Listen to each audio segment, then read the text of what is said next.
Mummy dinosaur છે એ તન છોકરા છે અને નાયા વગરનો લોંદારો ભેગો છે.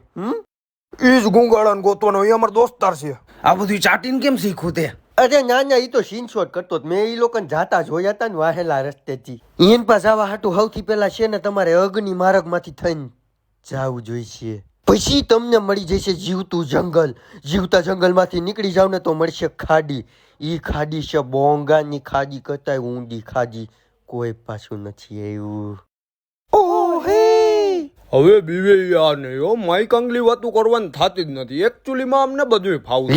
લે પણ ઊભી નો રે. એક ચૂલી વાળી થતી ન્યા ઊંચી ના પડીકા થવાનું બંધ કર તું. એક ચૂલી વાળા તારું ભેગું નહીં થાય ન્યા. હું કરશો આ નકામા દાંતનું કાંઈ કામ નહીં આવે. જ્યારે તમારી સામે હશે ઈવરી ઈ રૂપલી.